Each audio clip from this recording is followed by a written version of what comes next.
if we have a narrative that's a negative view of children and that's what we're responding to, we end up winding ourselves up because we're not even seeing things clearly. We're simply seeing them through our mindset. You're listening to the Mindful Mama Podcast, episode 260. Today we're talking about how to resolve family conflicts with Katherine Sellery. Welcome to the Mindful Mama Podcast, now with over 1 million downloads. Here it's about becoming a less irritable, more joyful parent. At Mindful Mama, we know that you cannot give what you do not have, and when you've calm and peace within, then you can give it to your children. I'm your host, Hunter Clarke-Fields, Mindful Mama Mentor. I help smart, thoughtful parents stay calm so they can have strong, connected relationships with their children. I've been practicing mindfulness for over 20 years. I'm the creator of Mindful Parenting, and I'm the author of Raising Good Humans, a mindful guide to breaking the cycle of reactive parenting and raising kind, confident kids. Hello, and welcome back to the Mindful Mama Podcast. I am so glad you are here. Welcome, welcome. In just a moment, I'm going to be sitting down with an awesome guest, Katherine Sellery. She's a TEDx speaker, founder of the Conscious Parenting Revolution, and she is a mentor to thousands of parents around the world. We're actually going to have some conversations about how the way we parent our children actually relates to the criminal justice system. What do you think about that, Sora? Any thoughts on that? My daughter Sora is here. Wow, that's interesting. According to Katherine Sellery, it actually relates a lot. And in this episode, we talk about family conflict and the essential mindset changes we need to move to a more cooperative, compassionate model. And there's some important takeaways I want you to listen for. How we can't change others, but we can create the conditions for change to happen. How when we find ourselves needing to prove, it's actually proof of doubt. Pretty interesting, right? And how we can often have these compassionate goals, but we use unskillful authoritarian means.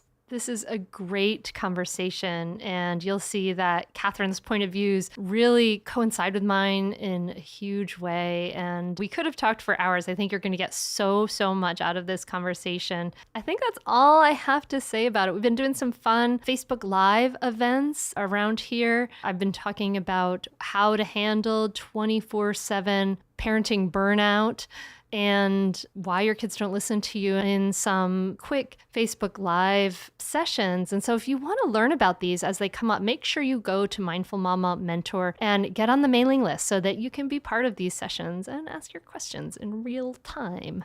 Okay, I think this is enough intro. Let's dive right in to this conversation with Katherine Sellery. Katherine, thanks so much for coming on the Mindful Mama podcast. I am so happy to be here. Thank you. Well, I'm happy to have you here too. And I think you and I are in alignment in a lot of different ways, that things that we teach. And I'm so excited about that. But one of the things you really make really clear, and I think, and I'd love to dive into this first, is the way that we have as a culture a negative view of children. And I don't think like the average person really realizes. Mm-hmm. And this is something I'm pretty aware of, but you make it really clear. And I don't think we realize how we do this, how we kind of unconsciously think of children in a negative way. So I was wondering if you could kind of just start us off talking about Sure. that. And you make a great analogy, actually, like comparing it in one of your TED Talks to racism and ageism too. Yeah, that is actually one of the ways that I demonstrate this ageism that we have within our perspective. You know, I'm not sure, but I'm guessing that you probably talk in your courses about the story that we tell ourselves about behavior. Mm-hmm. And so as parents, when we're looking at so-called quote unquote bad behaviors, it really is about the filter in consciousness and how we're explaining what we see and the behaviors that we see. So the language that we use, things like they're attention seeking, they're misbehaving, they're out to get me, they've got to learn. If you don't come down hard, it's going to just keep on happening. These are the narratives that we have when we're looking at the so-called bad behaviors. And I say so-called not because the behavior isn't possibly socially unacceptable or disturbing or something that we want to see the other person stop doing. I would say that those are more than likely all the ways that we would describe the behaviors that we're seeing, but the explanations that we have for them are something other than what we would have had if it had been our mother, grandmother, sister, aunt, uncle, person down the road having made the same behavioral presentation. Mm-hmm. Yeah. When we begin to realize that the way we talk about or explain to ourselves the behavior when it's a child, we can expose the fact that actually embedded in our own description of what we see is a negative view of children. And if we substitute race and an older person age-wise, we would explain it differently to ourselves. And it helps us see that, oh, wow, there is something about the fact that it's a child doing it that without even realizing it, I have a sense of they could have done better and they're choosing not to because they're out to get me. Mm-hmm. Yeah. Yeah. Like it's this like battle, but yeah, I mean, it's really interesting. Like in some of the examples are, I think really make that clear. Like they're trying to manipulate me, right? Like Yeah. I hear that, fairly often, and and we don't say that about like, say, I don't know, if we, Italians. yeah, exactly. Like that Italian down the Right. street is trying to Greeks are manipulate me or manipulating me. Yeah. whatever, right? But Like, if we were to do it, we would notice that, oh gosh, we would stop ourselves mm-hmm, because it's blatant racism. mm-hmm. Yeah, exactly. But when Or we think yeah, about it as if we said Greeks are black manipulative. people are trying to manipulate me, like there Yes, it's you would very clear, instantly right? We would recognize, say, oh oh, my that's goodness, racist. Yeah, I need to think about the way I'm thinking. yeah. And, I need to unpack this. What happens when we say a race is that if we're self-aware, we recognize instantly that there's prejudice. Mm-hmm. But we don't think about the prejudice we have against children because it's so deeply embedded in consciousness. And it's so often the way that people are explaining behavior rather than recognizing that behavior is the manifestation of whether someone's needs are met or not met. So when we look at people that are moving through life in very easy, graceful, lighthearted ways, you could say about that person that their needs are being met. Mm-hmm. And that that's a reflection of the fact that their needs are met. But if you see someone who's very upset, you could simply explain it as, wow, that person's struggling to meet their needs. Mm-hmm. They're dysregulated. Mm-hmm. They're not in balance. They could use some support. I could throw them a lifeline. But we stop ourselves when we get judgment in the midst of the way we look at the behavior. Good, bad, right, wrong. Those stop us. Our judgments. So observation without evaluation is the highest form of human intelligence. Krishnamurti said that. And when we reflect on what Krishnamurti said, observation without evaluation, we recognize that we spend our lives in evaluation. Mm-hmm. To observe the behavior without then sliming it with my perspective of the behavior takes a lot of effort. It does. Now I think that it's hard to bring up, I think, this idea that judgment is problematic, like that our judgment is problematic because this, and if we kind of look at like, where does this come from? Like, where do these ideas come from? Like, we're steeped in a very judgmental culture, right? Like we're, in large part, this is a Judeo-Christian country, right? Where it's like you're judged on whether you're good or bad, going to heaven or hell, right? Or we're judged in our justice system. We're judged at school, the ABCD letter system. So to just like question judgment at all is a really difficult, I think, shift to make, to say that, well, wait a minute, I'm not supposed to judge, I'm not supposed to evaluate my children. What's going on there? How do you help people to start to understand looking at judgment in this new way? Yeah. Well, as you were talking, I was thinking about retributive versus restorative justice. Mm. And so, there are a lot of people who are already on the path of restorative justice and the understanding that it's through restorative justice that transformation occurs. That can Sorry, define those for the listener who hasn't heard the words retributive or restorative justice. Yeah, sure. So retributive justice is based on punishment for past misdeeds.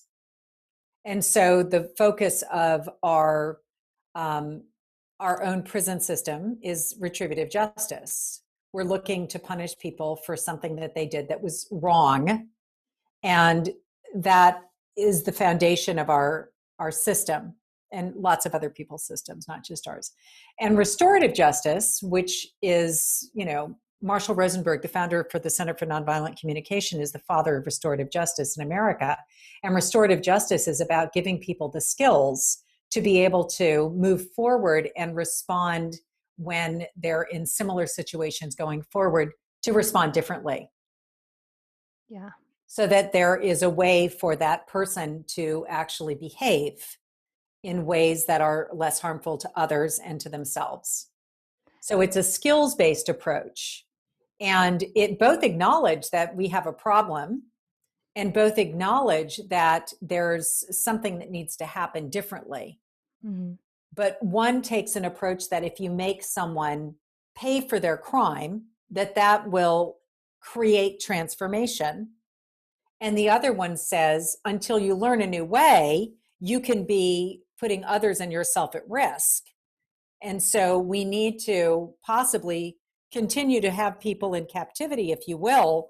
But the purpose of being in captivity isn't to make them pay for their past misdeed as much as it is, we need to keep you away from doing harm to self and others until you have new skill sets. Stay tuned for more Mindful Mama podcast right after this break. A new year is always a great time to discover new things about ourselves and our interests, and is just as important for the kids in our lives to make these same discoveries. And with a KiwiCo subscription, your child can discover something new all year long. Would you agree with that, Sora? Yeah. KiwiCo's seriously fun and innovative crates provide accessible science and art projects for kids of all ages. So right now, I have my daughter Sora here, and right now you're doing the advanced level doodle crate. What project are you doing right now in the doodle crate? Paper lanterns? Cool. And so far so good? Yes. And you have done the Tinker crates in the past, right? Do you like those? Yes. She would get super excited when these came to the house. And what were some projects that you liked the best? I liked the hydraulic claw. It was cool. But you could do that whole thing by yourself, right? Yeah. Do you think other people should let their kids try these out because they're super fun? Yeah. You can encourage your children to be innovators and creative thinkers. They won't believe what they can build and accomplish with KiwiCo.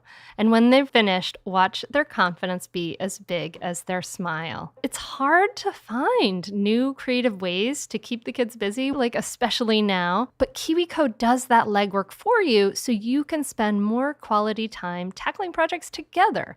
You get these real high quality engineering, science, and art projects for children. And, of course, the kid at heart. It's true, they're pretty fun. Start the new year with KiwiCo. There's no commitment, so you can pause or cancel anytime. KiwiCo is redefining learning with hands-on projects that build confidence, creativity, and critical thinking skills. There's something for every kid or kid at heart at KiwiCo. Get 30% off your first month plus free shipping on any crate line with the code HUNTER at kiwico.com. That's 30% off your first month at KIWICO.com, promo code HUNTER.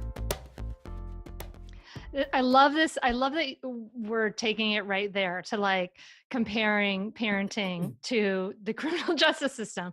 Yeah. Because it makes so much sense, because it really is true that what's in the micro in our families is what's in the macro. And you talk about that in your TED Talk about how our authoritarian discipline is fueling violence and mental health. And I believe that and know that to be true, but it's really hard to I think wrap our heads around this. And I guess if we look at it kind of in the prison system, we can say, okay, I mean, most of us now know that the prison system is not working. It brings out people who are just more likely to do more crime. It doesn't reform them. Like, this is not reformatories the way. That doesn't really work. We need to teach people skills, right? And it's the same thing with our children. Like, they're meeting a need and we need to teach them skills. I love that, that we take that there, right there, because it's hard to wrap our heads around how this, like, judgment of you and your behavior as bad is harmful. So maybe you can, like, let's take a step back and kind of walk through that. Sure. So, I mean, when we recognize, here's the fundamentals. The fundamentals, Dr. Thomas Gordon, who your reader or your listeners may or may not be familiar with, he was nominated for the Nobel Peace Prize 3 times based on the following. Discovery that when you use a controlling form of discipline, you activate retaliation, rebellion, and resistance. The 3 R's. So if you use that modality, then you are generating retaliation, rebellion, and resistance. And then Dr. Louise Porter, in her book, Children Are People Too, talks about 75% of our time we're dealing with disruptions that originated from my controlling form of discipline. So I just want to underline this for the listener right here, because what Katherine just said is that our controlling form of discipline, it leads to, and it's been shown by research to lead to retaliation, rebellion, and resentment. So, dear listener, I just want you to just think about that for a minute. Like, when was the last time you used a timeout, or you used a threat, or you used a punishment with your child? And then, did that controlling form of discipline, did it lead to retaliation, rebellion, or resentment? And just take a moment to ask yourself that, because what you're probably going to find out is that it really did. Yeah. So when you have activated the 3 R's, and then you find most of your time, 3 out of 4 of your subsequent disruptions resulted from that initial way of dealing with something. So the primary problems get lost. The primary issues that we're trying to actually attend to we've become so far away. We're dealing in the secondary issues. I had a client the other day talk to me about his daughter and his problem with her, and that, they had gone out for this outing. In the evening, they were with the other child going to go lie underneath the stars and have this great little wonderful camp out. And it was all ruined because she was walking 25 feet behind them and had a grudge and had this attitude and all this kind of stuff. And I was listening to this story and I was thinking to myself, that sounds a lot like a resentment flow. I said, gee, wonder what's going on for her. If you look at all behaviors as the breadcrumbs, the behavior themselves is a breadcrumb. It's information. It's not good behavior. It's not bad behavior. Behavior is information about what's going on within someone. And we can begin to look at the behaviors as the reflection of an inner world. So I just kind of said, gee, seems to me that this might be one of the R's. Was there something that preceded this? And he said, oh, well, yeah, I was really mad when she didn't practice her piano. Oh, I see. Well, what happened? Yeah, I screamed at her and I was, I overreacted. But then I apologized. So as if that's supposed to clear the air. And what I think we know is that when we lose it and we become abusive, that our demand that children therefore just get over it, and that we not experience what we've created by the way that we responded to something that we were upset about, is impractical.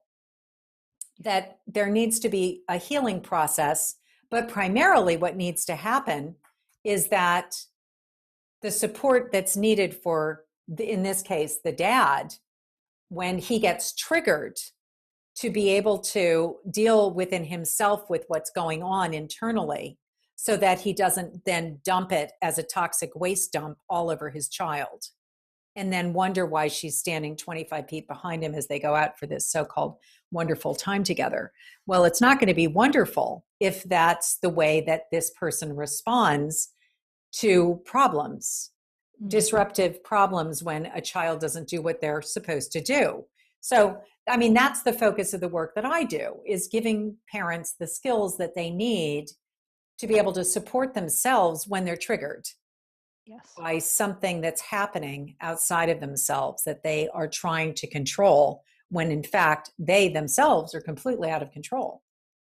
Yes, that whole piece about lowering our reactivity, understanding why this thing is, causing such a big feeling for us. All of that work all has to happen before we even start to understand, like, what are the right words to say. We have to do that inner work of understanding ourselves, and to say, well, then let me just take a step back. Like, how that father, he understood that he had created this rupture, right, with his behavior, and he tried to make a repair. And how could he have healed that situation a little bit better from your point of view? Yeah, well, I think that children are so beautiful because they are actually the ones that reflect back to us whether or not they experience us as authentic. Mm-hmm. Yes, they have incredible BS meters. Yeah, they're pretty amazing. If you need a really good BS meter, find a child who has not been conditioned to lie to you. Mm-hmm. So if you can find a child who has not been conditioned to lie to you, then you may be blessed with the truth. And so, that may land differently for the listeners. In any event, we as parents tend to want our children to lie to us and tell us what we want to hear. Mm-hmm. And so, I like to talk to parents about the behaviors that they're teaching their children to present. Mm-hmm. And by doing that, the behaviors that they're teaching their children not to tell them. Yeah. Because they can't handle the truth. So going back to, what's the repair? I think the repair really is the proof is in the pudding. Okay, Dad. So show me that you know how to manage yourself and I will trust you. Mm. And when, I can see that you can handle my no, then I will feel more free to be able to have open dialogue about the things that you want me to do and how I feel about it. Mm-hmm. And so we can then go into healthy problem solving, which is kind of where that ultimately ended up going, which was that, well, yeah, but Dad, I don't like playing the same song over and over again. Mm-hmm. And, I like the piano, but I don't like the way that this teacher programs me between my lessons about what I get to do. I want to talk about that. There you go. What are the unmet needs underneath this behavior? Like, if we get stuck at the level of this solution, my solution is you do piano exactly how the teacher wants you to do it, and that's the only option. But if you dig a little, it's like, oh, well, what's going on? Why is this something you don't want to do? Like, what's really going on for here? And so kind of what I hear you saying, Katherine, is that we should step back.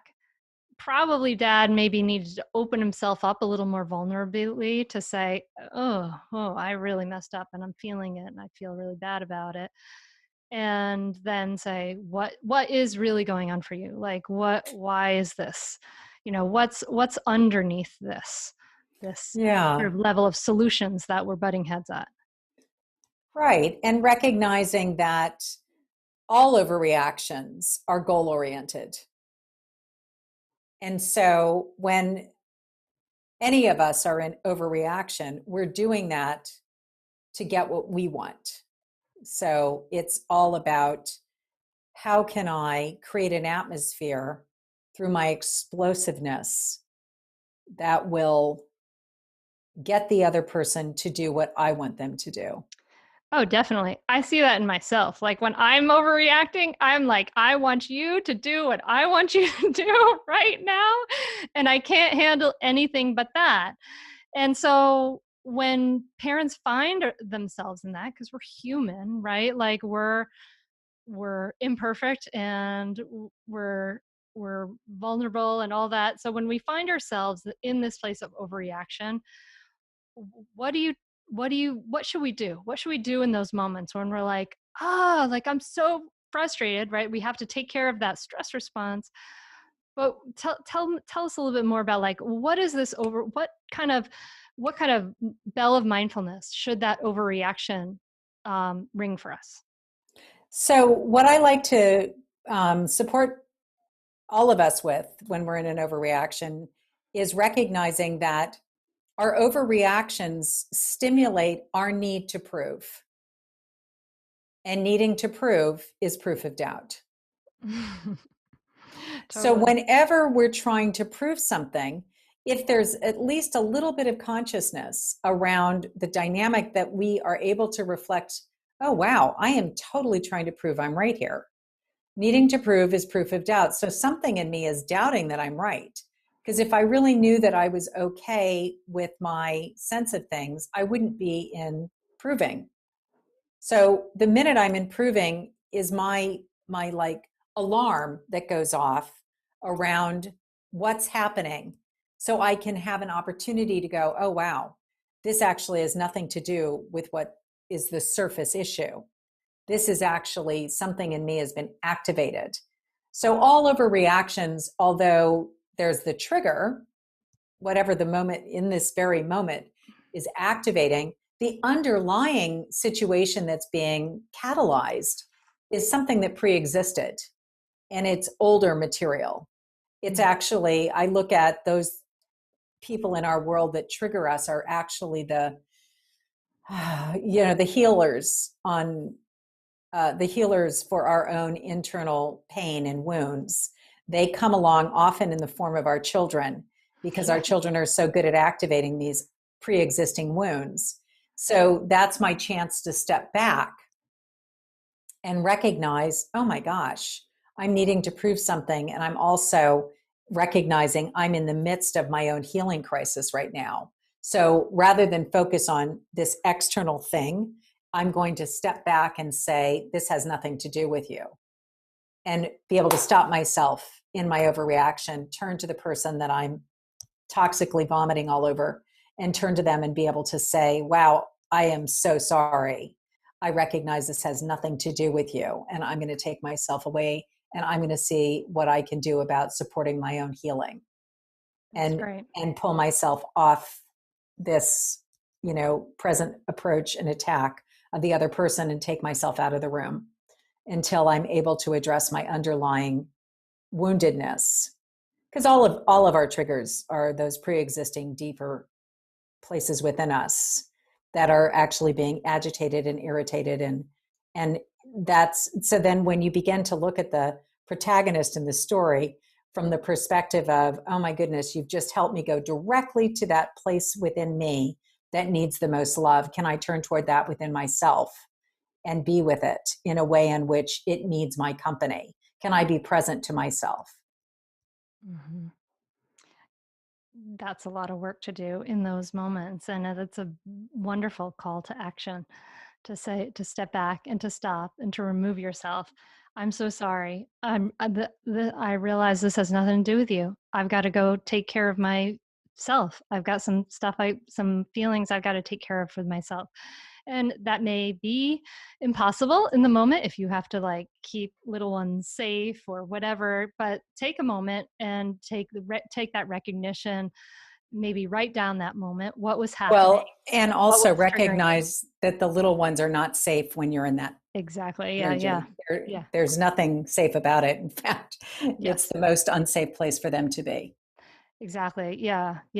I think that permission to remove yourself is really important. At one point, I remember my daughter was a toddler still in a crib, and I remember getting very triggered, and I put her in her crib, I walked out of her room and I closed her door. I walked into my room. I went out onto my balcony and I closed my door, and she was crying. She wasn't happy, but that it was much better, much safer for me to just take myself outside and have that fresh air in that moment and give myself permission to do that and leave my unhappy child for a moment than to like you say, vomit my toxic trigger stuff all over her. Exactly. Yeah. So, I mean, we think that, I mean, we all know when we're triggered, it's hard for us to do the work. It's always better for us to use a preventative approach in general to life. Yes. And, to get upstream. So upstream initiatives is, obviously, I think where all of us go is, gosh, am I doing all the things, all the practices? Am I doing my meditation? Am I doing the work that I get to do around my own self-healing, so that I come into my relationships with my children and other people in my world more conscious, more regulated, with my bandwidth as strong as it can possibly be for disruptions, for behaviors that are less than perfect, for the space to be the space for all of the ways in which people show up in ways that I wish they wouldn't. Mm-hmm. Can I do that and cultivate that within myself? So that's the best thing we can do, right? Is the upstream. Are there problems that I know downstream are going to happen every single day? And are there places in my life where I can solve those downstream problems at different times other than in the problem zone? Yes. Yeah, preventative. And not in that no problem zone. So what do you say then to the listener who's listening to this and saying, but I get so triggered when my 5-year-old hits my 2.5-year-old and it makes me crazy. And so let's take that information and bring it down to a real concrete example. Yeah, great. So if you have a 5-year-old hitting a 2-year-old, and that, I'm going to guess it probably isn't like it's a one-off, it's probably some kind of repetitive pattern, then I would say, again, it's information. It's information. So if we take it out of the good, bad, right, wrong, it's information, and it's also something we're not okay with. It's in the, but I'm not okay with it. It's information and I'm not okay with it. I want to really address the behavior. I would say, it's not okay with me too. It's definitely one of those safety issues. And human behavior is complicated. So if we look at it as information about the state of mind of the 5-year-old, then I would wonder what's going on for my little 5-year-old, that this is coming from them. And I would want to spend some time, not in the, conflict resolution is a fascinating thing, and how we address and influence other people's behavior is it's where I spend my life. What I know about changing other people is that we can't do it. They can change themselves. It's the only possibility. And we as adults can create the conditions under which change happens. So, my world is focusing on the ecosystems within families and the environments that we create for change to occur. So primarily with that in mind, and I see a behavior that, to me, when I look at it, I go, gosh, this is coming from someplace inside of this little one. I'm wondering, and I'm curious about where that's coming from. So, and I know it's going to happen because it happens all the time. Again, this is where I want to talk about it when it's not happening, because you can't teach people to swim when they're drowning. So when I want to teach my swimming lessons, I don't pick the time when someone's drowning. I pick another time. And I sit down with my 5-year-old and I say, I've noticed that you really get frustrated with your little brother or sister. And that when you're super frustrated, you end up hitting them. Yeah, I get so mad. And, they grab my things, or you never spend any time with me, or you love them more. I mean, I don't know what the story is going to be, but I know there's going to be one.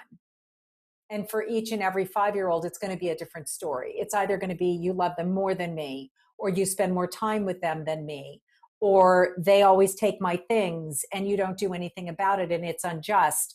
Underneath is always an unmet need. Is it the need for connection, the need for love? Is it the need for, I don't know, because I have to really sit and be with them and create the atmosphere for them to come and be forthcoming. so that we can connect with whatever sort of conversations and healing balms will support the transformation. It comes from within. So people who use the behavioralist approach are going to do something to the child. They're going to do a reward or a punishment or a timeout or a this or a that or another thing, just like we do with restorative versus retributive justice. And what we know is that very rarely do people change because of something you do to them.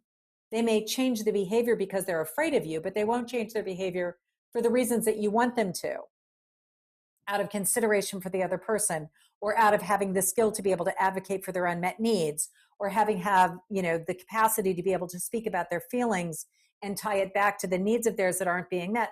These are things we teach people to be able to do.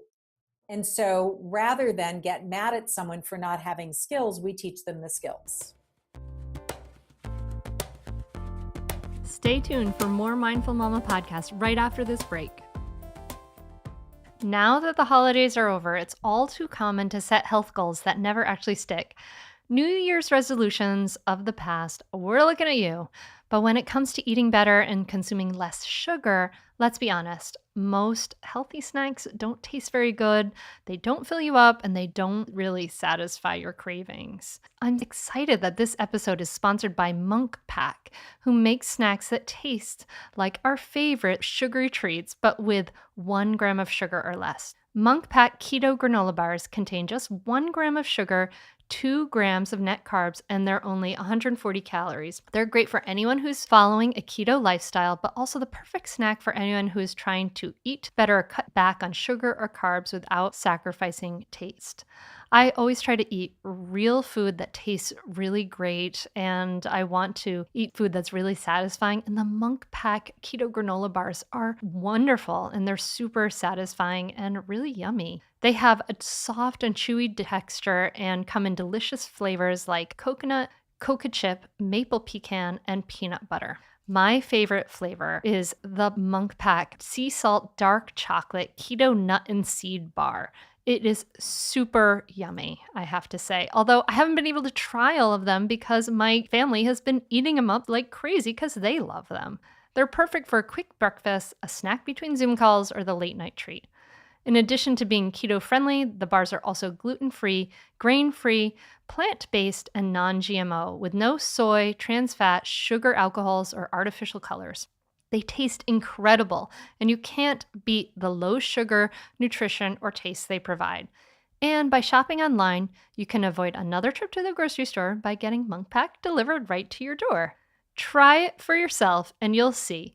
And we have a special deal for our listeners. Get 20% off your first purchase on any Monk Pack product by visiting monkpack.com and entering our code HUNTER at the checkout. And Monk Pack is so confident in their product, it's backed with a 100% satisfaction guarantee. So if you don't like it for any reason, they'll exchange the product or refund your money, whichever you prefer. To get started, just go to monkpack.com. That's MUNKPACK.com and select any product. Then enter the code HUNTER at the checkout and save 20% off your purchase. Monk Pack, delicious, nutritious food you can count on. We thank them for sponsoring the podcast. So when we're looking at family conflicts, kind of the general way that we're resolving family conflicts, whether it be between siblings or an adult and child, is mom or dad is the judge and jury, and they push down the solution onto the child. But very rarely do people change their behavior because of what you do to them. And they find it frustrating. But you do activate retaliation, rebellion, and resistance. Exactly. And you do get the resentment flows flowing. Yes. And as a result of how poorly you handled that initial problem, you created 3 more problems. Yes. And then you've spent all your time dealing with the resentment flows that were activated by the way that you dealt with the initial issue. So what is a better mindset for us to be approaching family conflicts with? How can we change the way we approach these for a healthier dynamic? Yeah, so going back to the beginning of our conversation, if we look at everything as an observer, I'm the observer, and I'm having the capacity to observe rather than evaluate. So if I'm an observer, I'm not saying this is good and this is bad. I'm simply saying, wow, when you grab the toy from your sister, Yes. rather than when you were such a bad boy. Yeah. So it's changing my framework. It's changing my language. When we shift the way we see behavior as the good, bad, right, wrong, and we see it as the manifestation of unmet needs. And I like to say the tragic expression of unmet needs. So if it's a tragic expression of an unmet need, we then get curious about the underlying needs that are not being met. And with that curiosity, we lean in and listen rather than start some monologue, a moralizing, preaching, advising sort of monologue. Basically, all of the things that we do now get in the way of actually supporting people in regulating their nervous system. And when people are triggered and they're dysregulated, they're so stuck in the amygdala and the fight flight response that there's no space for them to be able to respond differently. And we can break it down, we can deconstruct the mind. And we know by deconstructing the mind, we recognize that people are actually responding to their own narrative and the way that they're describing things. Back to, again, the negative view of children. If we have a narrative that's a negative view of children and that's what we're responding to, we end up winding ourselves up because we're not even seeing things clearly. We're simply seeing them through our mindset, our filter in consciousness. So awareness is pretty much most of the trick. The awareness around, oh, wow, I've fallen into that pattern again. The awareness around, oh, wow, I'm noticing that I'm proving. Oh, wow, that must mean I'm trying to prove a lie within myself because I myself doubt it. I mean, it's all the work, right? Mm-hmm. Now, I can imagine and I agree with you in a bazillion ways, and that mindfulness is the key. Like, as we start to train the mind to understand, as we start to be able to see things, as we start to be able to see our judgments, we start to see our stories, we start to be aware of these views, and we start to see these needs. No, but I can imagine the listener saying, okay, like I'm trying to look at my child's behavior. This, like, what I have been seeing as bad behavior is like maybe unhealthy, maybe antisocial or whatever, like behavior with their siblings or with me, or yelling and impoliteness or whatever it is. I'm trying to see these behaviors as unmet needs, but but we also want to look at, like, what are the parents' needs, right? Like, what are your own needs? I mean, I can imagine the listener saying, like, am I just supposed to meet all of my child's needs? What about everybody else in the family? So as we think about sort of conflicts like that, how would you respond, I suppose, to that? Yeah, well, I think that, if we go back to a moment of reflecting, what is your approach?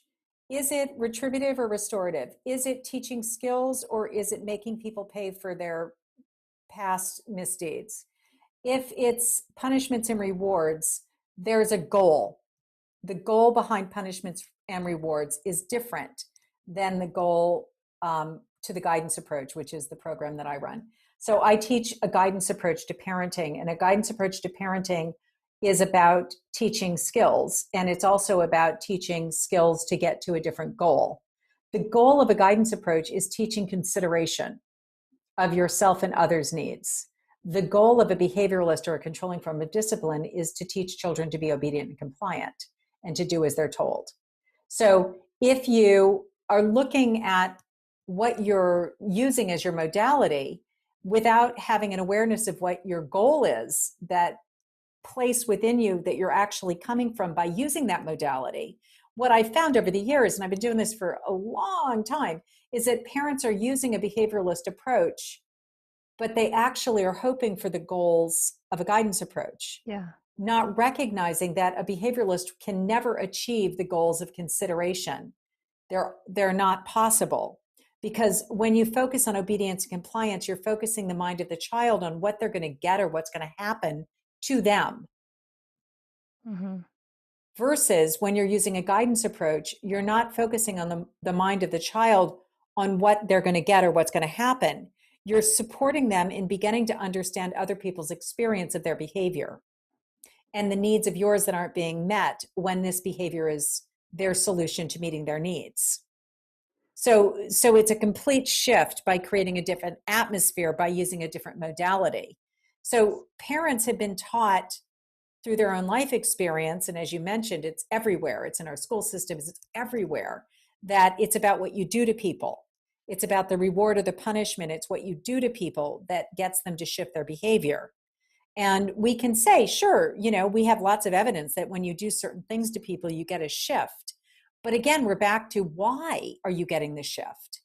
Is it because they're considerate of your needs and they've understood your perspective?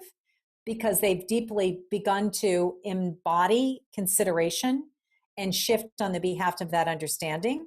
Or are you getting the shift because they're afraid of you? And because you do, as we all know, there's naturally a power differential between an adult and a child that is then being exercised by the parent to use control because they have got power over the other to get them to change on the basis of what I can do to you. Yeah. I can completely limit your access to the things that you enjoy. And therefore, I can manipulate you. Bye-bye. Yeah, iPad, dates with friends, coveted desserts, all the things that are expressions of, that person's joy in life can be taken away. And so if I do that and I threaten you and I use that as the cornerstone of my parenting, then basically the cornerstone of parenting is I make you dependent on me and afraid of me.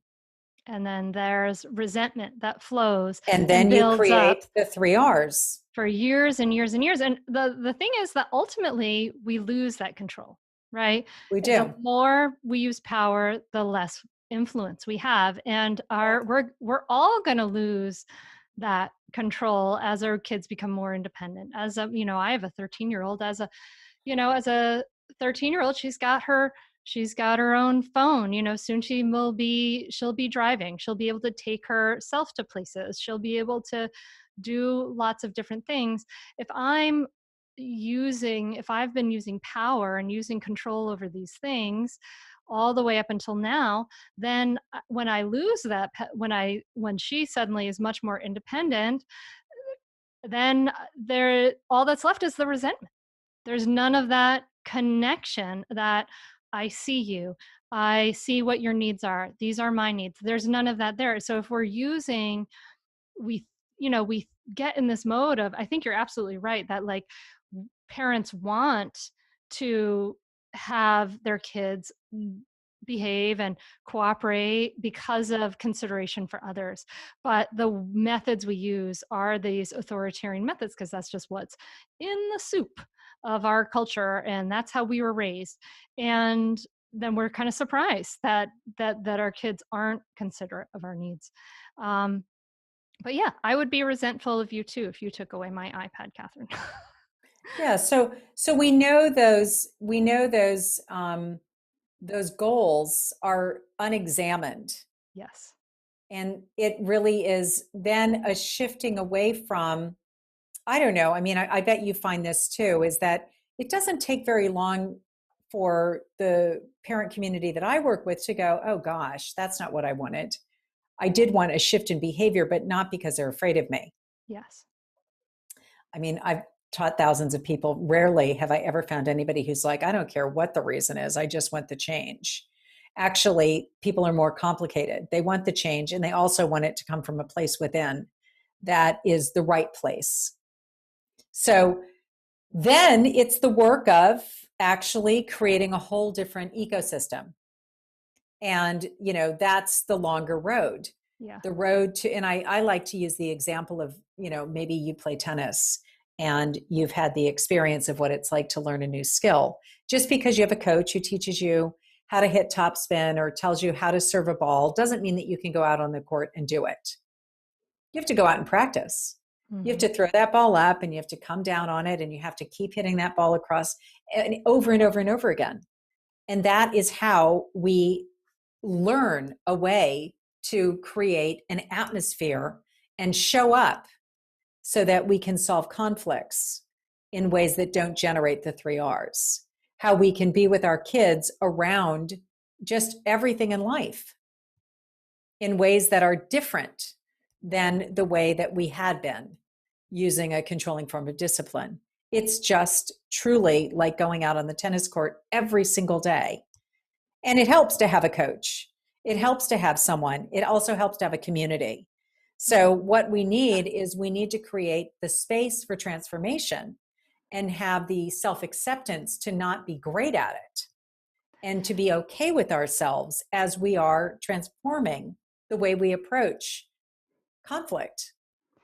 Yeah, I was going to ask you about that because you and I are in very similar positions, and it is a longer road. It's like it takes a lot more time. It takes a lot more diligence. And I was going to ask you, how do you help people through that messy middle where the kids are still like, the way I describe it is like they've been like a train going 90 miles an hour of resistance to everything you've been saying, right? Because it's been this controlling form and this the retaliation, rebellion, and resentment, right? So they've been resisting everything. And then as you start to shift, as you start to change, as you start to move, how do you help people through that messy middle part where it takes some time to like slow that train down, stop the train, and even turn it around completely in the other direction? I like to work with the whole family. And I was just I had a call this morning with a client, a 21-year-old client. And I'm working with his parents and his brother and the whole group. And he's the one that's so aware. He's aware of the whole thing. And he's just so frustrated that his parents are taking so long to learn the skills. Huh, yeah. And that they just don't listen, he says to me. They just don't listen. And I'm like, I know. They're not listening. They're doing the roadblocks. They're advising, they're lecturing, they're moralizing, they're preaching, they're diagnosing, they're questioning, they're doing everything but listen. Mm-hmm. They just can't hold the space and be with you and be present to you. Instead, they co-opt and they want to get into controlling through all of these different approaches. And, it's well documented that anything but actively listening is not going to support the other person. Marshall Rosenberg, who was one of my teachers, Marshall used to say, before you start advising someone, have them write down on a piece of paper, sign their name, and get it notarized that they want your advice. Because he says, I can tell you, it's so uncommon that someone is actually asking for your advice. And don't insult them that they're so stupid that they don't know what's right for them. All they wanted was a sounding board. Be there, stand there, hold the space. But dear God, don't think that they need you to figure out how to move forward. Mm-hmm. Yes, I agree. It's just downright insulting. Oh my God. I have a friend who goes into some advice often in conversations, and it's so frustrating. It's so irritating. Irritates the bejesus out of me. Yeah. It really does. It's so irritating. And we might think that our children are stupid and they need our advice. They really aren't. Mm-hmm. Even young children can be empowered and have the solutions come from within. Yeah. So, I spend a lot of time talking about motivation in my course, and motivation is a huge subject with regard to, most parents want their kids to be intrinsically motivated. They want them to be self-starters. They want them to have it coming from within. And yet everything they do is about an external locus of causality. Everything they do is about controlling people from outside. Everything they're doing is creating a world in which it's about what other people think of you. Mm-hmm. So, we don't have time to go into socially prescribed versus self-referenced. But when we look at, this idea of creating a world in which children are looking everywhere about, am I doing it the way other people want me to do it? Am I meeting other people's expectations of me? Is so-and-so proud of me? Is so-and-so happy with me? I mean, oh my goodness gracious. Are they happy with themselves? Are they measuring themselves against, wow, I put a lot of effort in. I feel so much better about my own depth of understanding. That makes me feel really good about it. That's the motivation that we want kids to have from within, that sense of deep satisfaction of mastery, but not, is mom happy with me or dad happy with me? is my teacher happy with me? No, I'm happy with me. I feel great when I apply myself. That's what motivates me, is from within. Yeah, and that care and that connection for the other. I could probably talk to you about all of these things for a long time, Katherine, because I'm sure we could go on for we could hours. keep going Yeah, on and we on. could go forever and ever. Yeah, But exactly. I really want to just appreciate, what you've said, talking about bad behavior, talking about the language that you use about kids, thinking about how we very rarely do people change because of what we do. And inviting the listener to think about, like, are your goals unexamined? Like, really, what are your goals? And, can you get the support you need to create a new ecosystem, to learn a new language, to get that top spin on your tennis. That's it's so beautiful. Do you have any final thoughts or words for the listener who's like, I'm trying to imagine now, maybe the listener, maybe this is her first episode and this is like new stuff to her. And you've just been like blown over by, wait a second, I've got to re-examine some things. What are maybe some thoughts for that person? Yeah, I mean, it seems like an overwhelming journey. And I guess what I would like to say is that this is a life journey, and your children have given you the most beautiful opportunity to be able to get triggered and start the work of your internal world and creating new ecosystems around just parenting and home and safety and psychological safety and discovery and conflict resolution. And these are great, great ways for us to spend our lives in terms of self-inquiry and mastery and love and being present. So, I would hope that everybody could give themselves the compassion that they need so that they can give it to their children. It's that whole idea of putting the oxygen mask on yourself first so that you can give it to your kids. See your children beautiful. I always like to say, if you can see your children beautiful when they're melting down and saying the things that are hard for you to hear. I like, in my courses, I say, children need our compassion the most when they appear to deserve it the least. Yes. Katherine, thank you so very much. Please give us your preferred website for people to reach out and find out more about what you do. Yeah, so consciousparentingrevolution.com is my website.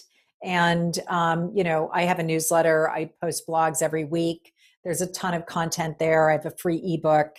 And I do these 90-day parenting reset programs, which sound very similar, but there might be different material. One never knows. I love to train with so many people. So yeah, it's a good resource. I have some TED Talks out there as well on parenting. So Katherine Sellery on TED Talk, and all of it is, it's right there at your fingertips. Thank you so much for the work you do. I really enjoyed your TED Talks. I think they're great. You're a fabulous speaker. And I just really appreciate another person on this journey of saying, like, this is a revolution. I think the word revolution is great because this is a revolution. It's a huge change in the way we are looking at things. It's an evolution, and it's saying, oh, yes, maybe the way that we learned things, there are maybe some things we want to keep, but a lot of things aren't so great. And we can start to turn it around. We can start to make a change. We can change these generational patterns. So I want to thank you for doing that work, for sharing it with us, for enlightening us and being a voice to be part of that change. So thank you. Yeah, thank you so much. I mean, obviously you're a revolutionary as well. So it's great to be on the path. And I'm imagining your community are also all revolutionaries. So, we're all in the midst of transformation. Thank you so much for listening to the Mindful Mama podcast. Seriously, thank you for listening. Sora is helping me here with my intro and outro today. I love what Katherine had to say, and I really think that's true, that what happens in the micro level of our families, it's really part of what is happening in the macro level. And so we can start to change minds and be part of this evolution of parenting. So I hope you'll join me in that. I'd love to hear your ahas from this episode and your takeaways. You can take a screenshot of wherever you're listening and just share that screenshot and tag me in that. I'm at Mindful Mama Mentor on Instagram, and I'm at Facebook. And yeah, so let me know. And if you're enjoying the episode, the podcast, please, of course, subscribe and leave a rating on Apple Podcasts and share it with your friends and all those good things. Let them know that what they can learn from this episode so that we can spread the healing, good knowledge that, we're all developing a real time here together to help us grow and evolve and do better for one another as human beings, which is so cool. Isn't that so cool, honey? Sure. Okay. Thank you so much for listening. I'm so glad to have been able to connect with you. I hope that you have some peace, some relaxation, some fun, maybe a little mini dance party or something this week that brings you some joy. And I will be back in your ears next week on Tuesday. So I'll talk to you then. Thank you so much. Namaste. Bye. I'd say definitely do it. It's really helpful. It will change your relationship with your kids for the better. It will help you communicate better. And I'd say communicate better as a person, as a wife, as a spouse. It's been really a positive influence in our lives. So definitely do it. I'd say definitely do it. It's so worth it. The money really is inconsequential when you get so much benefit from being a better parent to your children and feeling like you're connecting more with them and not feeling like you're yelling all the time or you're like, why isn't things working? I would say definitely do it. It's so worth it. It'll change you. No matter what age someone's child is, it's a great opportunity for personal growth and it's a great investment in someone's family. I'm very thankful I had this. You can continue in your old habits that aren't working, or you can learn some new tools and gain some perspective to shift everything in your parenting. Are you frustrated by parenting? Do you listen to the experts and try all the tips and strategies, but you're just not seeing the results that you want? Or are you lost as to where to start? Does it all seem so overwhelming with too much to learn? Are you yearning for a community of people who get it, who also don't want to threaten and punish to create cooperation? Hi, I'm Hunter Clarke-Fields, and if you answered yes to any of these questions, I want you to seriously consider the Mindful Parenting membership. You will be joining hundreds of members who have discovered the path of mindful parenting and now have confidence and clarity in their parenting. This isn't just another parenting class. This is an opportunity to really discover your unique, lasting relationship, not only with your children, but with yourself. It will translate into lasting, connected relationships, not only with your children, but your partner too. Let me change your life. Go to mindfulparentingcourse.com to add your name to the waitlist, so you will be the first to be notified when I open the membership for enrollment. I look forward to seeing you on the inside. mindfulparentingcourse.com.